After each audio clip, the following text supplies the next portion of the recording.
Well, thank you. Thank you so much. Thanks, Kara, for that very kind introduction, and welcome, everyone. It is so great to be back at our May Spring Convention, and I'm here, brought a few friends with me. I think you guys are going to be talking with them in a bear pit session at some point over your convention. But let me tell you who's here right now. If you want to stand as I name you so that everybody can run over to you and talk to you about the issue that is impacting their area. Minister Dan Williams, of course, I'm sure he's going to be pretty popular here today. Minister Mike Ellis, Minister Devin Dreeshen, Minister Nate Horner, Minister Brian Jean, Minister Todd Lowen, Grant Hunter, Joseph Scow, R.J. Sigurdsson, Nate Glubish, Tanya Furr, Adriana Lagrange, Demetrios Nicolaides, Miles McDougall, Jason Nixon, Cyril Turton, Rick Wilson, and Minister Mickey Amory. Give them all a round of applause.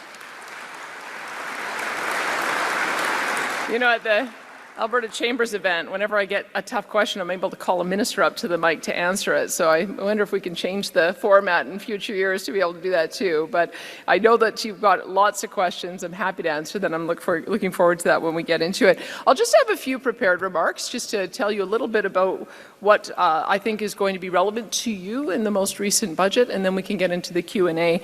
I'm glad to be here because you really are our trusted partners on everything from economic and infrastructure development to making government work more effectively at every level. The dialogue between us is always ongoing, but this is a good moment, of course, to take stock of how much we have been accomplishing together and where we intend to go together in the future. Since we met last fall, it feels like we've been through a whirlwind of uncertainty. There has been volatility in the markets because of tariffs and trade disruptions, and now there are swings in energy prices because of the conflict in the Middle East. The thing about Alberta, of course, is that we always find a way to succeed, and the numbers speak to that success. We are leading Canada in virtually every economic category. We have the highest labour productivity and GDP per capita in the country. We've got among the highest average weekly earnings and the strongest per capita investment. In the last year, from February 2025 to February of 2026, Alberta added 85,000 new jobs, whereas in the rest of Canada, they lost 33,200 jobs. That tells you that we are a very powerful job creator in this province and have continued to be. Scotiabank's latest provincial outlook also projects that Alberta will experience the best economic growth in Canada all the way through to 2027. Whether it's GDP growth, or job creation, or housing starts, Alberta continues to lead the nation. And our government is also in the midst of resetting Alberta's relationship with Ottawa through the historic energy agreement that we signed in November. This rolls back almost all of the bad laws that were choking investment and the energy industry.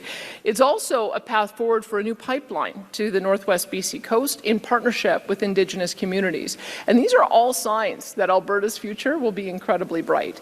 But we also have some catching up to do.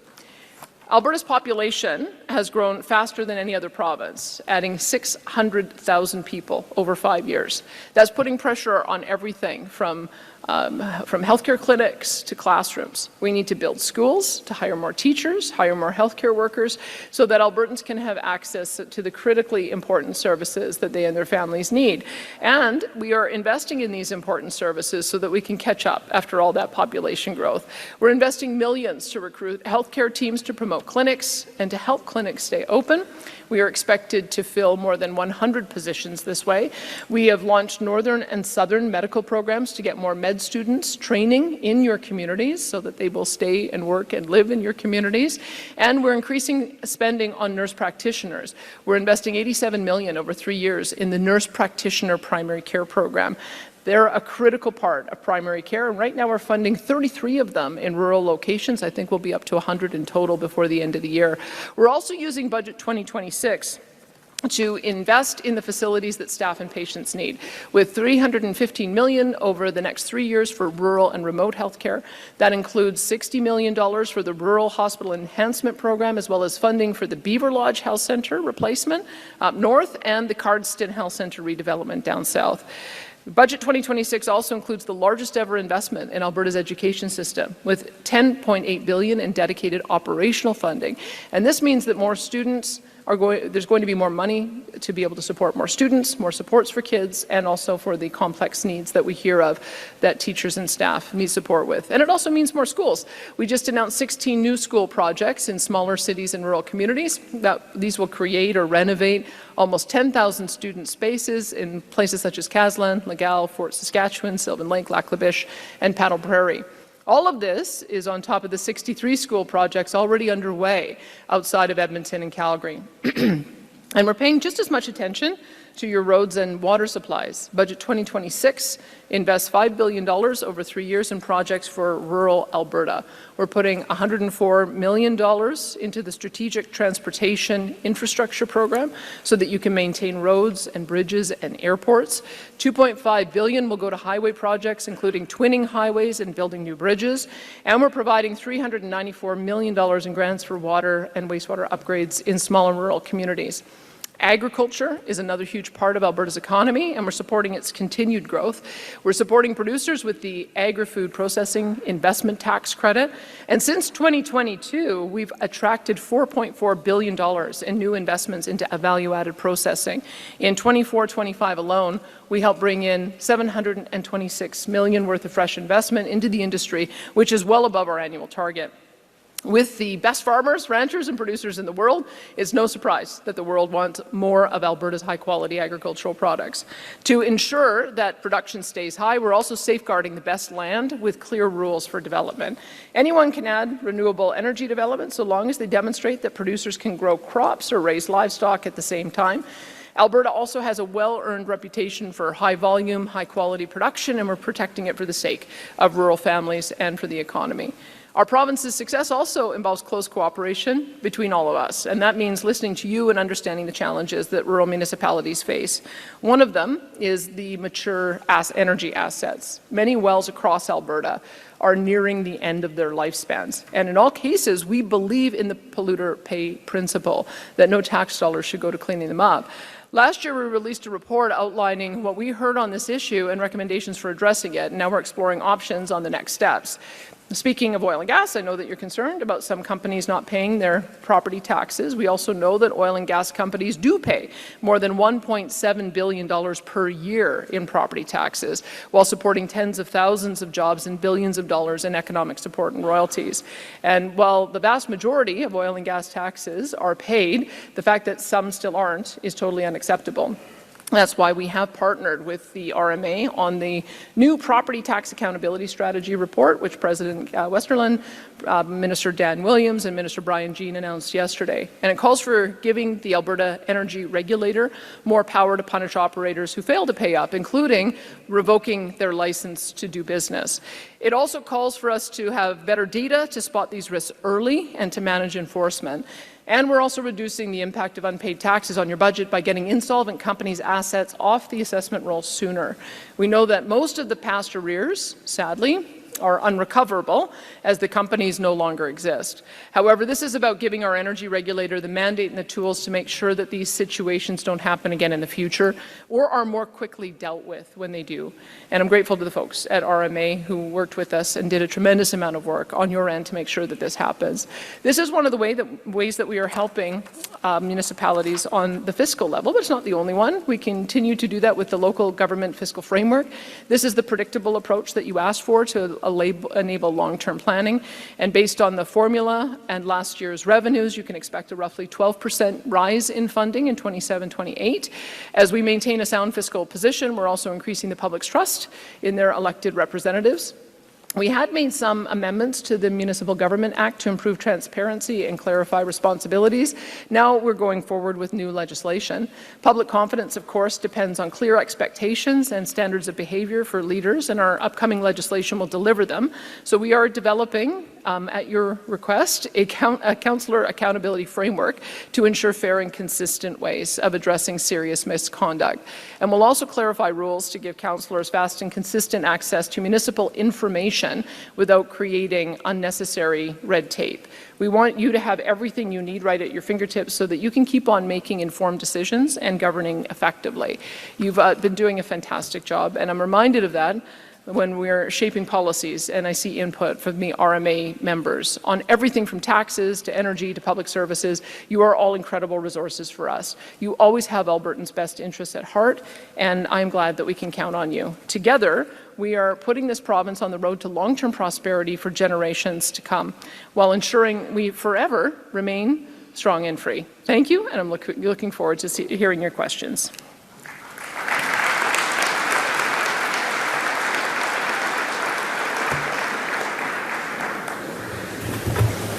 Well, thank you, Premier, for joining us today. We recognize strong collaboration across all levels of government is key in delivering meaningful results for Albertans. Your commitment and that of your cabinet to building strong relationships with our municipal leaders is truly appreciated. We will now open the floor to questions from elected RMA members only. I am going to remind you to make sure that your lanyards are visible. We do have people checking the mics. You must have your lanyard on, and you must be an elected official from one of our member communities. So before you approach the mics, I will call on you. Before asking your questions, please provide your name and your municipality. You will be given 45 seconds to ask your question. After that, your mic will be cut off. So, Premier, are we ready? Excellent. Let's start with microphone number 1.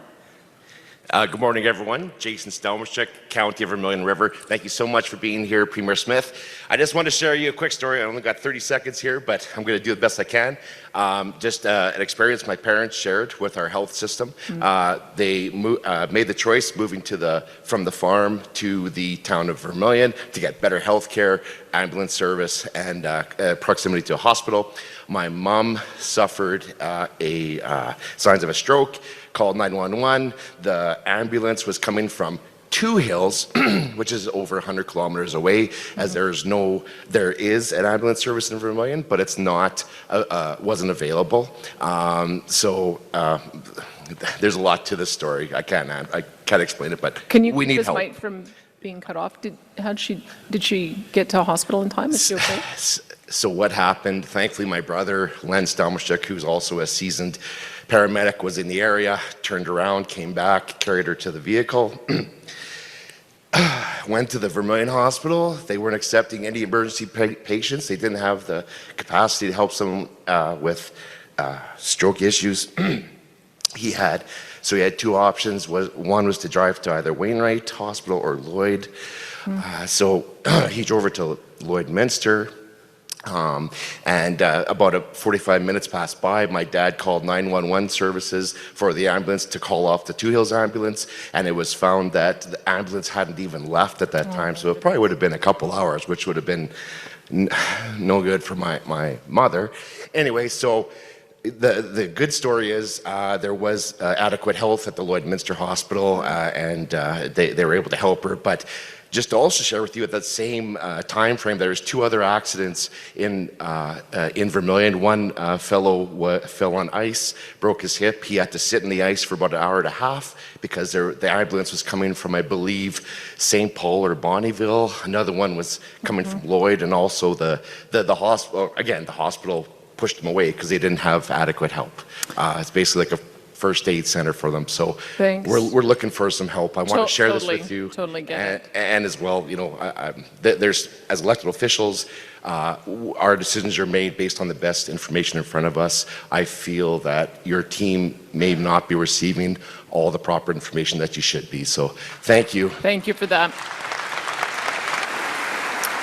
And make sure you share that with Minister Jones, because you may have seen that he just put out an RFP for requesting bids for providing ambulance service.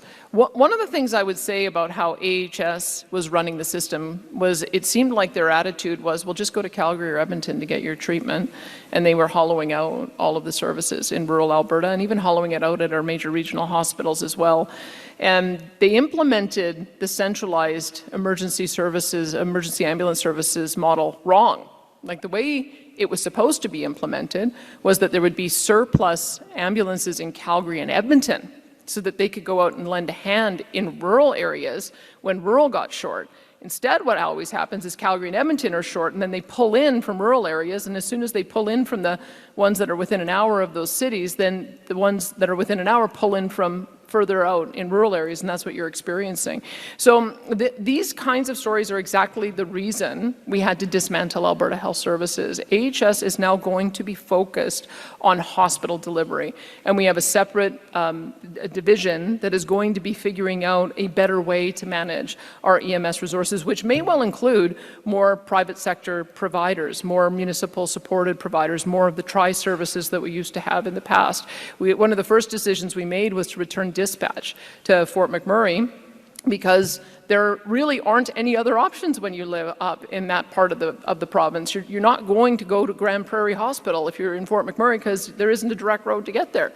So we wanted to make sure that we're providing a lot more getting a lot more local feedback and then tailoring the response to each locality. And it's a real problem all over the province. So we finally just stood up the different organizations, which the RFP that you saw released last week is one step in the process. And my health minister intends to make some real progress on this over the course of the next year. So thank you for sharing the story. Keep sharing them. And I hope that we'll hear a lot fewer of those stories over the course of the next year. Phone 2. Justin Stevens, Stettler County. I'm glad you brought up the RFP. After months of attempting to renegotiate, just to clarify, not all ambulance services are provided by AHS. Some of them are successful, like ours. After months of trying to negotiate, we received an announcement for an RFP. We were granted a meeting for 15 minutes. It was the least amount of information humanly possible and still be able to call it a meeting. We may or may not be able to bid on this tender. We have no idea what level of service will be a part of that. And it draws way more questions than what we need. So again, when Jones is here, make sure you raise that with him and try to get a one. Who did you meet with officials, or did you meet with Jones? It was a contract manager for EHS. So make sure you talk with Minister Jones, and my colleagues have heard what you have said. I'll tell you the practice that we went through in December so that you understand where we're wanting to go. We're not going to assume that the current incumbents that are operating these services are the only ones who want to operate it, or that the service area that they're providing is the limit of their capacity. So in December, when we did a request for expressions of interest, we asked, are there any contractors out there who could provide more surgeries for us?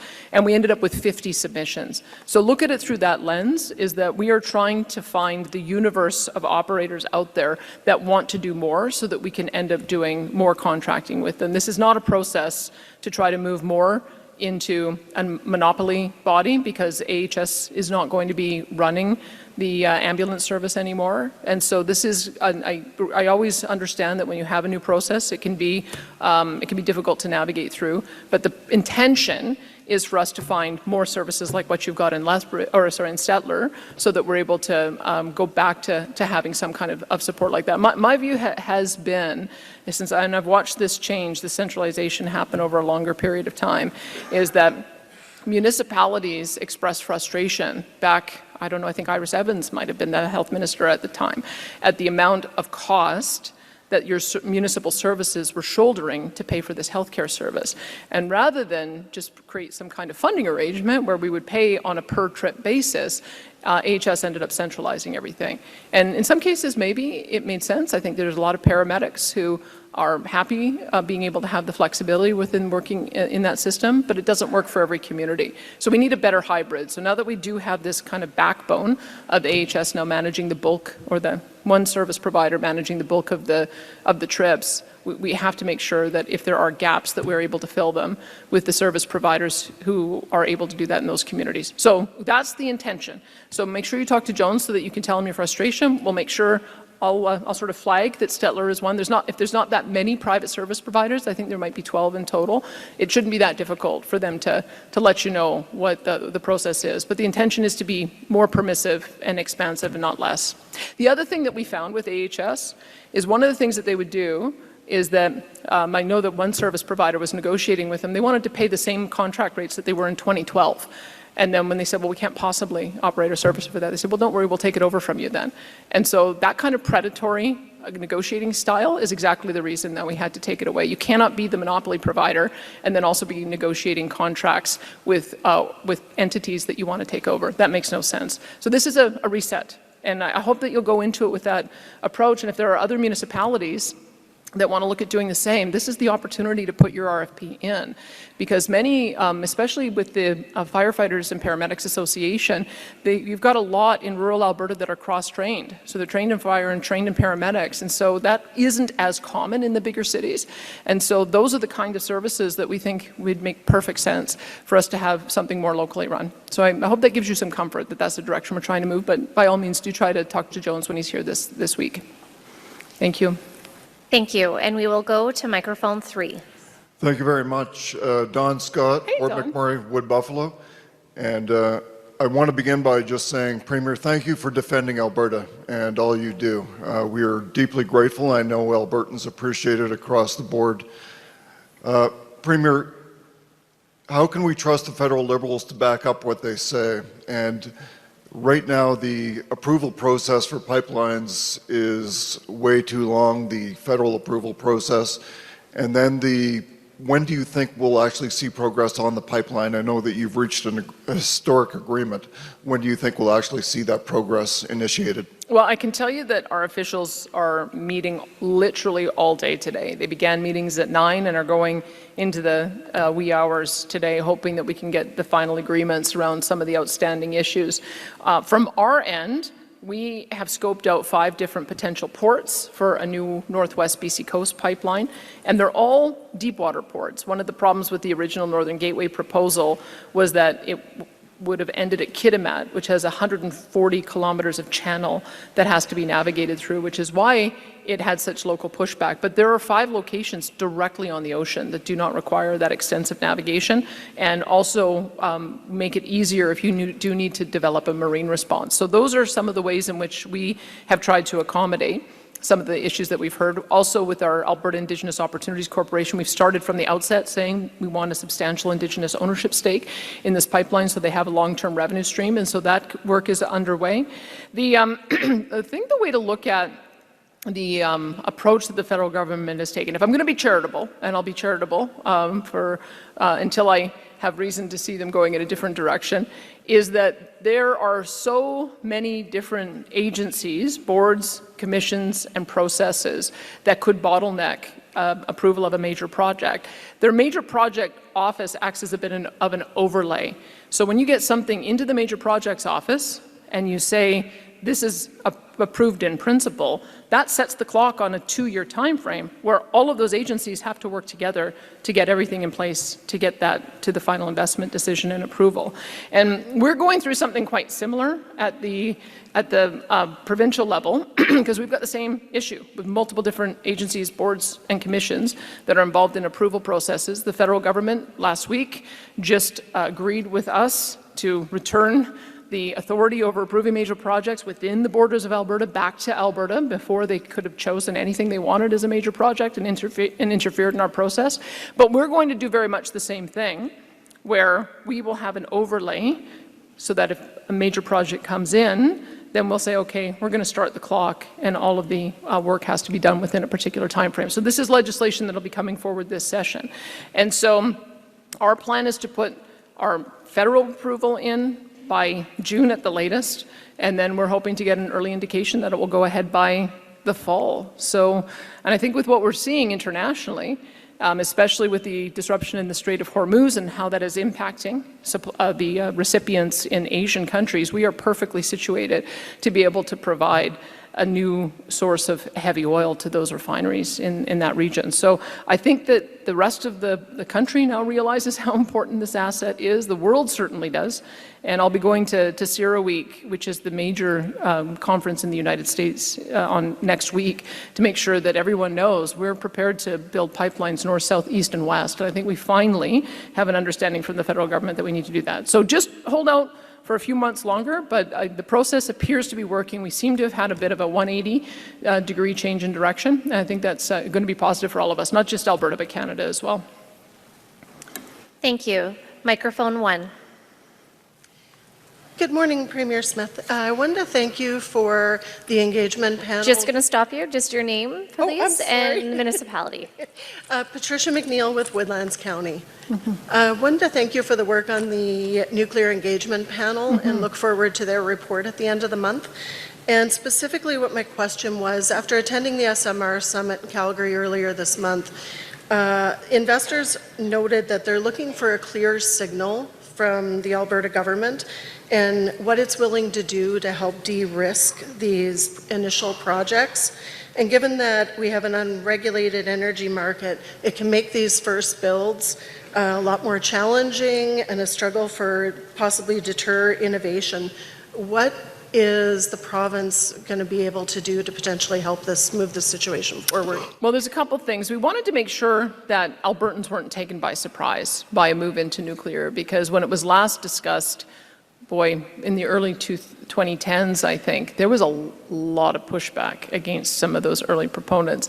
But I think with the passage of time, maybe because of some level of comfort with small modular reactors and then looking at the broader issue and seeing other nations in the world that use nuclear in high measure. Ontario, 60% of their power comes from nuclear. I think almost 100% of France's does. So I think we now have a little more familiarity with it.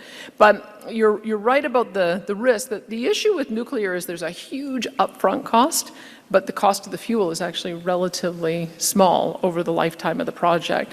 And so how do you incent a company to be willing to invest in that huge upfront cost? The one that I'm hearing about up in that Peace region, I think they want to build ultimately 4,000 megawatts and build it out 1,000 megawatts at a time. And 1,000 megawatts is something that is pretty difficult for any one provider or user to use, except in this new world of AI data centers.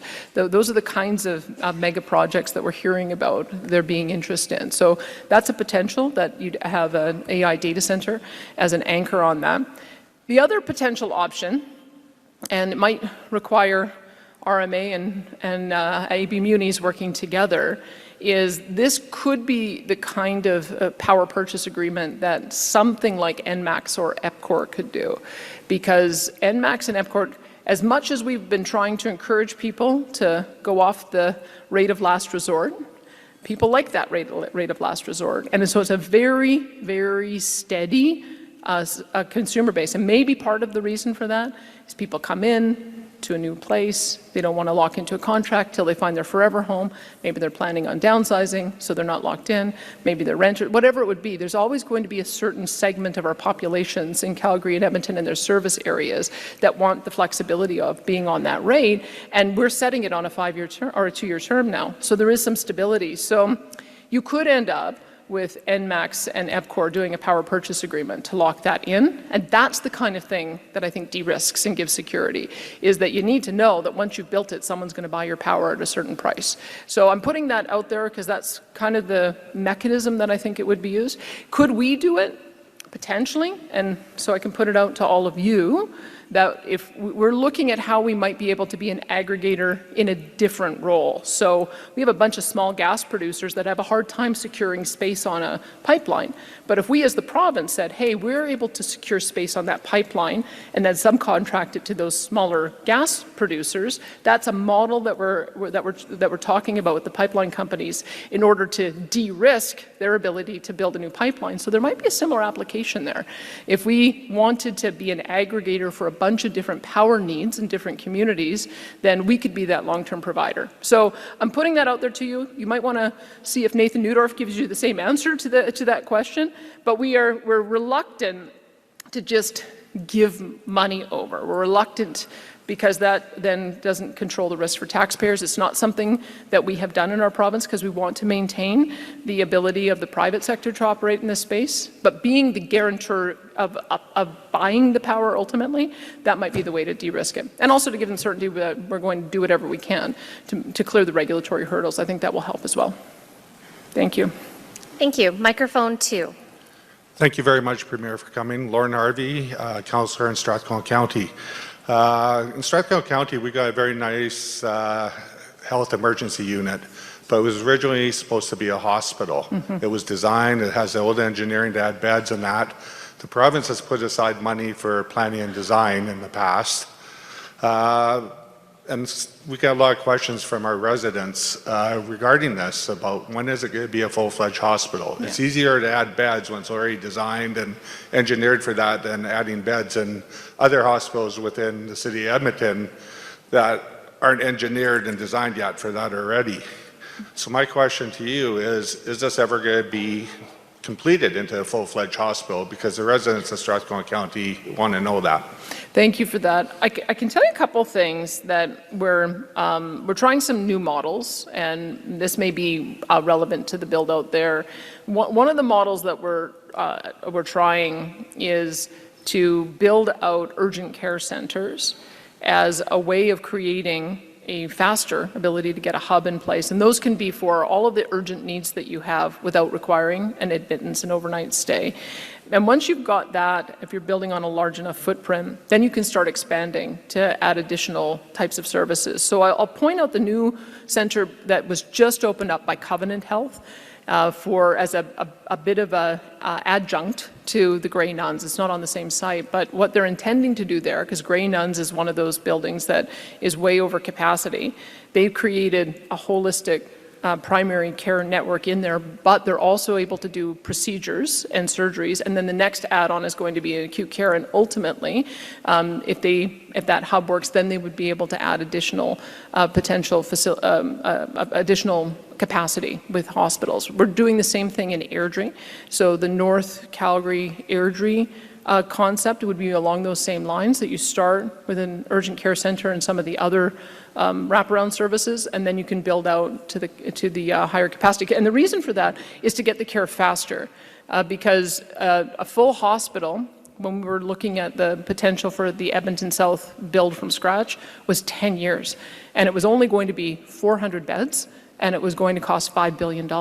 So we thought, is there a better way to do it? So we're building towers at the existing sites, Grey Nuns and Misericordia, and then starting the other way with a number of urgent care centers. I think we've announced 8 of them, with the idea that some of those might ultimately develop out to have more and more capacity. But Strathcona would be one of those areas that is very similar to that North Calgary, South Airdrie corridor, with so many people, expanded capacity, able to serve 2 very large communities. So again, Jones is going to be really popular when he comes, so put that one to Jones and see where it falls, because we had to make sure that we initially did the assessment to find out what kind of beds we needed. We found that we had a very urgent need for mental health and addiction beds, which is why we're building 1,000 new ones.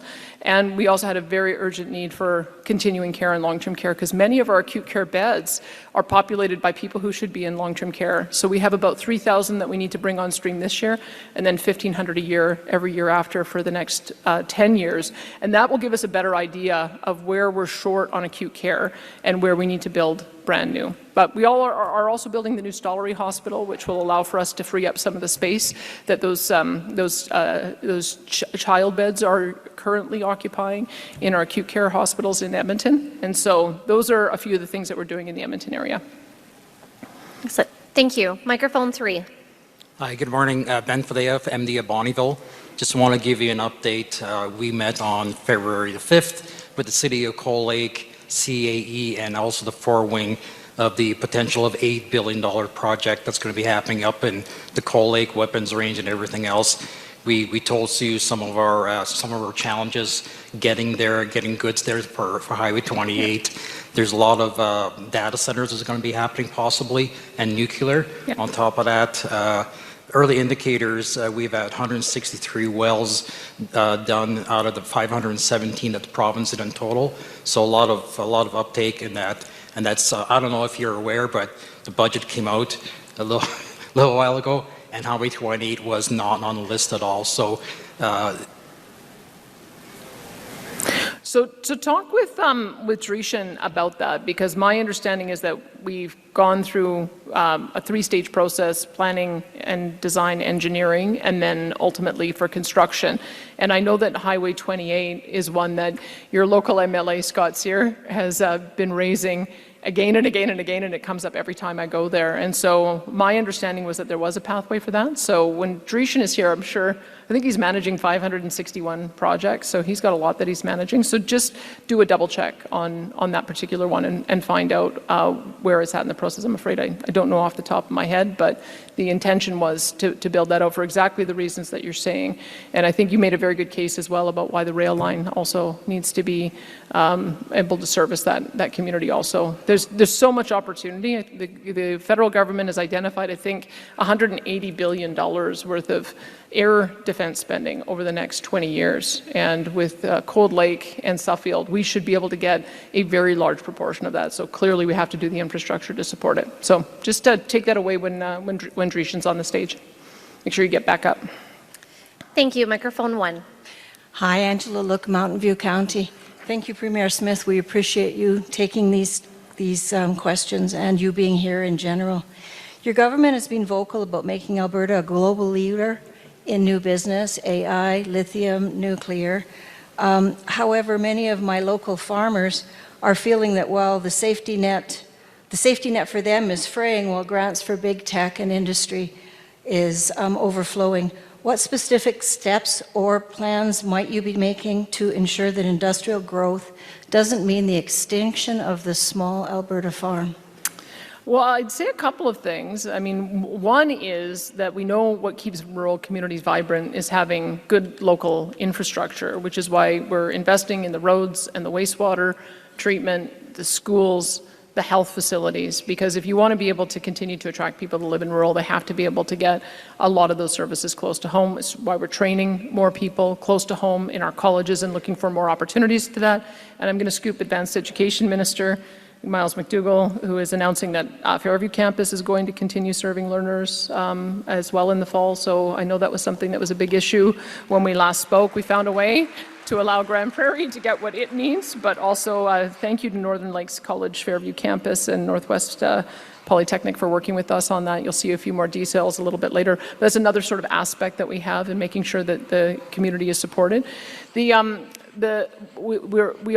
are doing a lot of work on building out these expanded port opportunities. I think Port of Prince Rupert, we talk about it from an oil and gas point of view, but the main thing there is the CN line that we have. We've got CN and CP going both east, west, and south, which gives us an opportunity with CPKC going all the way to Mexico and the CN line going not only to Vancouver but Prince Rupert. That opens up a world of additional export capacity.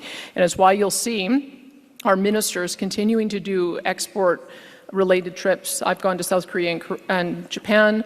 RJ is going to China. You may have seen that JBS has just got food on the shelves in China as of about 2 weeks ago. We've got, because of some of the diplomacy that's happened, we've now opened up the canola markets again. And so slowly but surely, we're normalizing our relationship with China. And I think that food export is going to be one of the biggest areas of additional trade. So most of the work that we're doing internationally involves around those two big areas, because we know that the world needs energy security and food security. So that is our joint lobbying effort in finding those new markets. You'll see RJ as well is going to put more legislation forward, and he may seek your input on it as well, to take an agriculture first approach to our highest grades farmlands. We already did take that approach with solar and wind, saying that on our highest grades farmlands, if you want to put those installations on, that can't preclude the operation of agriculture. Most of the AI data center proposals I'm seeing are on existing industrial sites that have been zoned for industrial. And so I think whether it's a warehouse that has AI data centers or it's a warehouse that has some other manufacturing in it, it should be immaterial, I think, to those municipalities that are promoting those. It's for the most part, they're not putting them out in an open farmer's field. So they are wanting them to be close to existing infrastructure. So I hope that gives you some certainty. And we can have it all. I believe that if we have these new high-paying industrial ratepayers, that also helps all the municipalities as well with increasing the industrial base. But the reason I mentioned the agri-food processing tax credit is that's the greatest way to support agriculture. So let's process more close to home. The more we process close to home, the more it will lower food prices, and the more it gives opportunities for our food producers as well. So we're always interested in more opportunities like that. The way it works is we give a 12% rebate on the capital cost associated with the new build. And I think there's an announcement going out today. Sorry, I'm scooping my ministers all over the place. That Seawind Foods has just announced that they're going to be taking advantage of that for a new construction, and they'll get a rebate of $1.8 million in their taxes. So it's going to be a pretty substantial facility. So I hope we see more of that.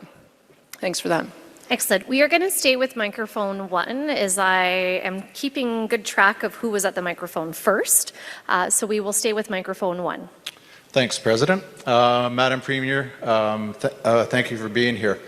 Yesterday, your government and the RMA jointly released the PTAS final report, and at the press conference, Ministers William and Mr. Jean stated that they don't expect to recover much or any of the $250 million outstanding property tax that's still owed. And that's concerning because that report, two of the main objectives were to recover as much of that outstanding tax and to mitigate the impacts on the municipalities themselves. The report also states that of the companies that are still operating, 40% owe outstanding tax, and the government data shows that 40 million is owed by those 40% of those companies. What assurances and guarantees will you provide that those won't be written off and everything will be done to pursue those? Yeah, so a couple things that we discovered through the process is that when you are not paid, sometimes you're the last man standing who hasn't been paid. What we found is that unpaid municipal property taxes are a lagging indicator as opposed to a leading one. The leading indicators are landowner leases. So that's one of the first things that a distressed company defaults on, because those are paid monthly. And also we can find out through our joint venture accounting professionals that they stop paying some of their trade partners as well on some of those wells. So what we are hoping to do is give municipalities more information like that earlier. Like, you should know if you've got a distressed company in your area that may be in danger of defaulting, and we should know that too and be able to communicate that. So that's one of the things that we discovered through this process is let's stop a company from defaulting on everything, stripping out the assets and leaving everybody left holding the bag. And then we only hear about it when you guys are telling us, hey, we didn't get paid this year. We're creating a front-end loaded process, and RMA is going to have access to more of that information. The other aspect as well, though, is that when you can step in earlier, you can then give the producing wells to a better operator, and then they'll be able to stay in compliance with all of their outstanding obligations. The 40 million in existing operators, this is the big change that we announced in collaboration with RMA. Before, we had a policy that you couldn't transfer a well site unless the property taxes were paid. So the bad actors were just continuing to operate their well sites without transferring them. Well, now we're making paid property taxes a condition of having your license to operate. So these guys are going to have to get into compliance, otherwise they're going to have their ability to operate suspended. But I think that's the context, is that of 100, there was 250 million total. Portion of it was ours because you collect taxes on behalf of us. So the amount that was owed to the municipalities, I believe we agreed on, was 158 million. And then of that 158 million, 40 million is potentially recoverable because they're live companies, which means 118 million is not. And the minister has said that he will create some kind of transition fund for those municipalities that are facing real hardship. And there's a few of you, we know, not everybody. I mean, some of you have very healthy reserves because you do have good oil and gas operators in your area, and so that's allowed you to build healthy reserves. But the ones who have a very high outstanding amount that needs to be collectible and a very low amount of reserves are probably going to need some help. And so that's a question for Dan Williams about how he wants to administer that, but I think it's in conjunction with RMA. But we want to make sure going forward that we have 100% compliance on paying property taxes. Right now we've got 96% compliance, and as I mentioned, that funds $1.7 billion in property taxes, and that's positive, but it's those 4% that are, especially when they're concentrated, that can cause real hardship to probably about 10 or 15 major municipalities. So I think that this is a step forward, and we'll just keep working on it. Thank you. Thank you, Premier. We have time for one last question, and we will go to microphone 2. Hello, Neil Haloon from Thorhild County. I actually had 4 questions, but the other one was answered already. So 3 quick ones. STIP funding. This year we've had way more snow than expected, and we are expecting a lot of bridges to be washed out. What are the chances of getting more STIP funding? Second question is RCMP funding model. The amount that we pay, we are expecting it to be tripled in the next 5 years. We're a small county. That's a big ask. And the last one was, what are the chances of the province collecting school taxes directly instead of through our property taxes? 3 questions. I got them in. Well, I don't know that it makes sense for us to create a whole other bureaucracy to collect taxes. Part of the reason why I have said that if you want us to collect yours as well and remit to you, that might be a model that we would do, but no one's taken us up on that. But having a single tax authority does make sense. You can put line items in your budget that show how much goes to the municipality, how much comes to the provincial government, and how much now as well goes to pay policing. I think that's one of the new changes coming through, that it allows for you to show your ratepayers exactly how much you're paying on policing. We have no control over the RCMP negotiation, and we did try to warn you. I know, going back to Tyler Shandro, that because of the decisions the federal government made, it was increasing the cost of RCMP 57% without any increase in service. And so that's part of the reason why we've gone down a pathway of giving you other options. Some of you may be perfectly happy with the kind of service that you're getting in your community. Maybe you don't have a lot of vacancies in your community, and you feel very well served by the RCMP. That is not the case in most of the rural detachments I talk to. Most of the rural areas, you are paying for far more than you are receiving. There are vacancies, and they are not getting backfilled. And you are having call times that either are too long or do not show up altogether. And I have heard some pretty terrible stories from down in my neck of the woods with Cypress County as well. So I would just put it to you. We had some members around the cabinet table that wanted to go back to the original funding arrangement of you paying 30% immediately. And we just said, whoa, that'll be a huge sticker shock, and we don't think municipalities can afford that. There are some who wanted to phase it in over 3 years. But I can tell you, Mike and I agreed it should be 5 years, because that gives you time to see if there's a more affordable policing model that you want to look at. And I can tell you, Grand Prairie went down this journey. They are implementing their model 2 years early. So they took 3 years to get to that point. They have 90 officers, I believe, on staff. They'll have another 110 that'll be coming on stream in October, which will allow for those RCMP officers to be redeployed. And I have asked Mike to find out where the priority is to redeploy those officers so that we can try to backfill some of the detachments that are under service. So that will be an option for you. But their assessment was they could get more policing for the same budget by doing it locally. And so you have options. You can stay with what you've got, but now you know that there's a 5-year phase-in and that we have no control over what RCMP are paid. We also are creating our Alberta Sheriff's Police Service, and that will give another option. And there's 2 municipalities who want us to set up sheriff detachments. And so as soon as that's been established, and I think we're doing the big lift in June, we have the ability to open up sheriff detachments if you want to talk to Mike about that. Your third option is to work with an adjacent municipality, because 80% of our municipalities are governed already by a municipal police force. So whether it's Calgary or Edmonton or Taber or Lacombe or Camrose, maybe they can also police out into the rural areas. Medicine Hat, Lethbridge, I know I don't have all of them, but that's another potential option for you as well. But you've got time now. You've got a 5-year time frame where you know what one pathway is going to end up costing, and then you can see if there's another pathway that might get you better local policing, more control, as well as being able to get those additional service aspects that we've been hearing about that have been lacking in the communities. The other thing I'd say is part of the issue with the RCMP training model is that they do almost a military-style deployment where you get trained in one spot and then you get deployed who knows where across the country, and it may not be their first choice. And you can imagine if you get deployed somewhere that's not your first choice, you're just waiting until you can move to the place you really want to be. And that's one of the problems about why we continue to have issues with our detachment. I can tell you, I was greatly encouraged to see in Grand Prairie, when they did a call for resumes, they got 200 applicants right away.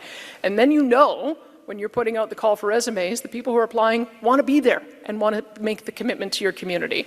So, as I said, we want to enable any of the options that are available there, provide some new options, and I hope that if anything I've said encourages you to do an assessment of what might work best for your communities, by all means, talk to Mike Ellis. I know he'd be willing to help.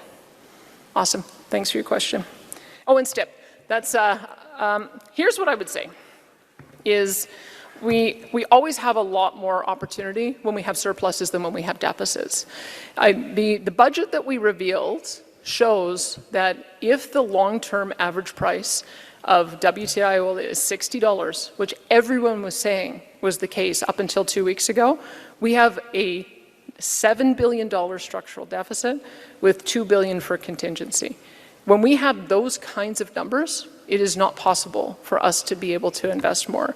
And so we have to find a way on our end to cut wasteful spending, deliver programs differently, streamline on the spending so that we can bring our revenues and expenditures into alignment. What I would love to see, ultimately, call it 10 years from now, slowly but surely, let's find a way to balance our budget on $60 WTI, if that's where we have to be. But then when you have years where you have a surprise surge and you realize a surplus, then that gives you an opportunity to support particular projects. And so I'm hoping, as is everyone, that this war in the Middle East resolves quickly with minimal loss of life, and that we don't end up with these prices very high for very long, because that begins hurting every other sector if it stays above 100 for very long.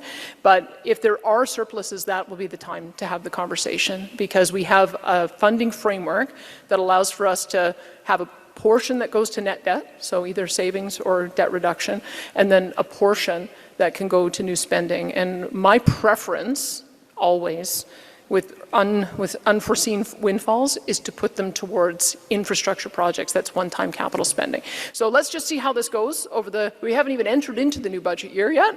So let's see how this new budget year ends up going, and then we'll see if we can find additional dollars if we end up realizing some surpluses. Awesome. Thanks for that. Thanks, everybody. Thank you, Premier. And thank you for taking over 11 questions this morning and going a bit over time. So we really, truly appreciate your time and you staying. Thank you.